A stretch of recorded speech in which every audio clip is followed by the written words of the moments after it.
Satu hari ketika beliau sedang berkhutbah, sedang menyampaikan sesuatu yang penting, berada di atas mimbar menyampaikan firman wahyu dan pelajaran-pelajaran syariat Allah, tiba-tiba masjid digemparkan dengan suara rintihan yang sangat memilukan, seperti suara bayi yang kehilangan ibunya. Sahabat menjadi bertanya-tanya, rintihan apa gerangan? Sahabat menjadi menoleh ke kanan ke kiri, tapi tidak mendapatkan siapa yang merintihnya.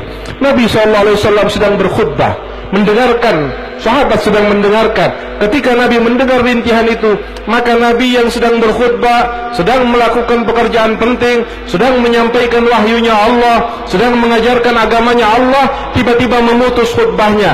Turun Nabi dari mimbarnya, lalu berjalan ke sebuah arah di masjid, lalu Nabi mendekati sebuah pohon kurma yang sudah tua.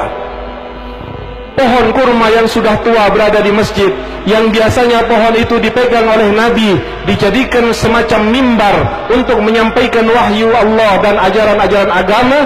Kemudian dibuatkan mimbar baru oleh sahabat. Hadirin rahimakumullah, pohon kurma yang tidak punya hati, pohon kurma yang tidak punya perasaan, pohon kurma yang tidak membaca salawat, mereka merasa hatinya teriris ketika dipisah dari Nabi Muhammad. Hatinya menangis dan merintih ketika tidak lagi dijadikan mimbar Nabi Muhammad SAW. Dan lihat bagaimana reaksi Sayyidina Muhammad terhadap pohon, terhadap yang tidak bernyawa, terhadap sesuatu yang mungkin boleh dijadikan hukumnya sebagai kayu bakar dan mubah, tidak haram sama sekali. Mungkin dipotong-potong menjadi sekian, dibuat jembatan, dibuat hal-hal yang bermanfaat, tidak ada dosa sama sekali.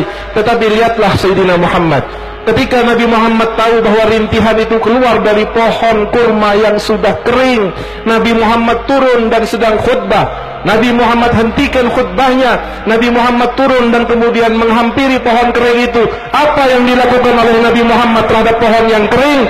Nabi Muhammad memeluknya bagaikan seorang ibu yang memeluk bayinya. Nabi Muhammad mengucapkan kata-kata yang tidak didengar oleh sahabat. Apa kata-katanya?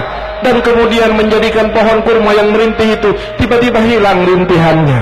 Sebagian riwayat mengatakan bahwa Nabi mengatakan kepada pohon kurma, engkau berhentilah merintih, engkau akan aku jadikan mimbarku nanti di sorga.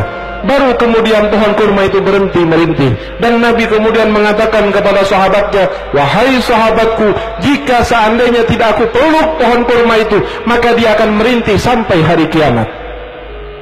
Hadirin rahimakumullah, kita bukan pohon kurma. Kita adalah umat yang disebut oleh Nabi Muhammad.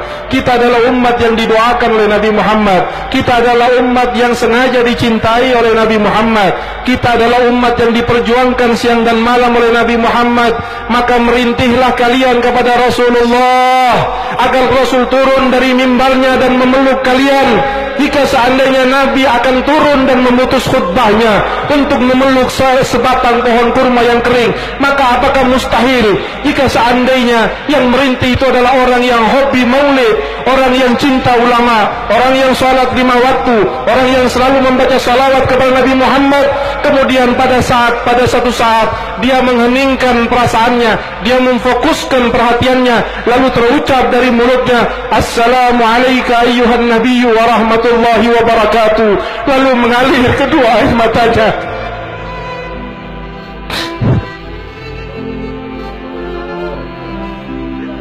Tidakkah Rasulullah akan memeluknya?